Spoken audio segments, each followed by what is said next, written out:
Salut, c'est Trado, je suis content de vous retrouver pour la mise à jour des analyses techniques de moyen terme pour le France 40, l'Allemagne 30, le Wall Street, l'US 500 et l'US Tech 100, l'équivalent CFD du CAC, du DAX, du Dow Jones, du SP 500 et du Nasdaq. Je vous retrouve de l'autre côté.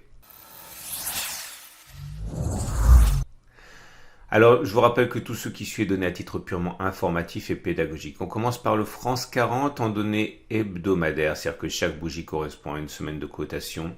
La tendance, pour commencer, cette tendance, la tendance de court terme, elle est haussière sur cette unité. Donc, nous sommes au-dessus de la moyenne mobile à cette période qui monte. Par contre, la tendance générale est neutre. Nous sommes au-dessus de la moyenne mobile à 20 semaines, mais celle-ci descend, donc neutralité. Mais nous sommes effectivement en tendance baissière pour la tendance de fond, et c'est important pour comprendre ce qui se passe puisque nous sommes en dessous de la moyenne mobile à 50 semaines qui descend. Et dans ces conditions où la tendance de fond est baissière, il faut se méfier de chaque résistance qui est un vivier à trader baissier. En l'occurrence, la zone de résistance hebdomadaire 5090, 5345 était une zone de support qui a été cassée. Ça a donc changé de polarité. Théoriquement, c'est devenu résistance. Et dans ce contexte de tendance de fond baissière, des tirs à vue se sont produits sur cette zone de résistance et qui expliquent en grande partie les difficultés auxquelles nous sommes confrontés. Tant que la tendance sera baissière pour la tendance de fond donnée par la moyenne mobile à 50 périodes, il faudra s'attendre à des difficultés chaque fois que l'on rencontrera une résistance comme c'est le cas actuellement. On passe maintenant à l'Allemagne 30, l'équivalent du DAX. Et la situation est sensiblement identique en ce sens que nous sommes en tendance de court terme sur cette unité de temps en tendance haussière. Nous sommes au-dessus de la moyenne mobile à 7 semaines qui monte. Par contre, la tendance est neutre au-delà puisque la moyenne mobile à 20 semaines est descendante. On est au-dessus, donc c'est neutralité pour la tendance générale et neutralité également pour la tendance de fond qui n'est toujours pas haussière. On peut le voir, la moyenne mobile à 50 semaines qui latéralise.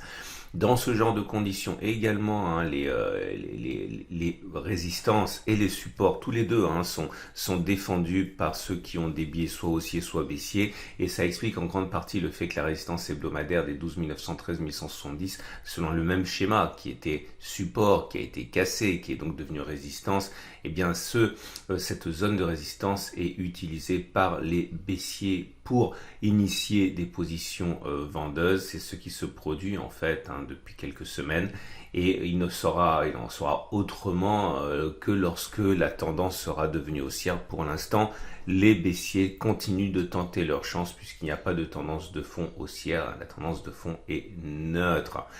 On passe au Wall Street maintenant avec là aussi une situation qui fragilise les positions acheteuses, toujours selon le même schéma, à savoir une tendance qui n'est pas haussière. Alors, la tendance de court terme donnée par la moyenne mobile à 7 semaines est neutre. On est en dessous de cette M7 qui monte. On est en tendance générale neutre aussi parce qu'on est au-dessus de la M20, mais celle-ci descend.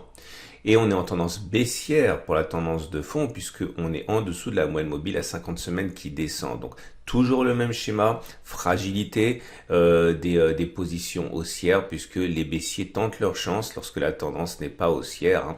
Et la résistance hebdomadaire des 27 340 28 000 qui était support, qui a été cassé, qui a changé de polarité, qui est devenu résistance, est défendue par les baissiers qui tentent leur chance sur ces niveaux. Que nous dit le SP500, l'indice élargi? La même chose. La tendance de court terme est neutre puisqu'on est en dessous de la M7 qui monte. La tendance générale est neutre puisqu'on est au-dessus de la M20 mais celle-ci descend. Et la tendance de fond est neutre puisque la M20, la M50 navigue à plat comme ça. Donc là aussi, même schéma.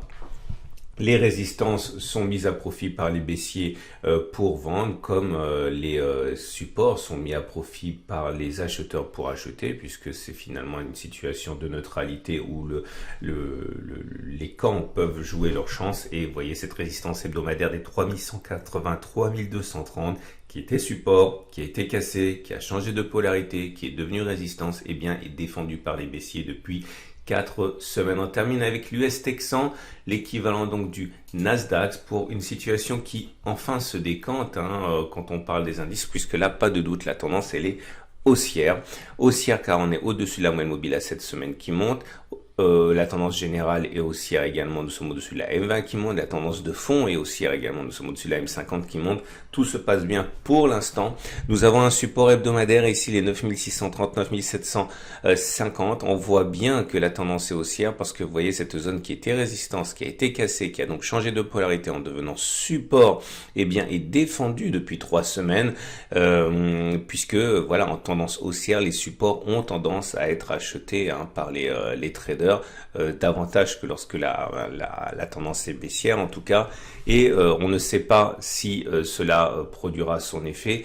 Il est vrai qu'on est monté très vite et qu'il y a donc des pressions vendeuses, on le voit aux mèches longues depuis 3 semaines qui montrent que les plus hauts sont vendus, mais pour l'instant ce face à face tourne en faveur des haussiers qui arrivent à défendre leur dernier bastion, là, celui de 9630, 9750. Voilà ce qu'on pouvait dire pour ces 5 marchés. Je vous rappelle donc que tous les marchés sont en tendance soit neutre, soit baissière de fond, à part le Nasdaq. Et à partir de là, puisqu'il n'y a pas de tendance haussière, eh bien les baissiers tentent leur chance sur les résistances et ça durera tant que la tendance ne sera pas passée haussière. Voilà, c'est une excellente semaine. Je vous donne rendez-vous à la fin de cette vidéo pour l'analyse technique en guise de préparation de la semaine de trading pour les indices, pour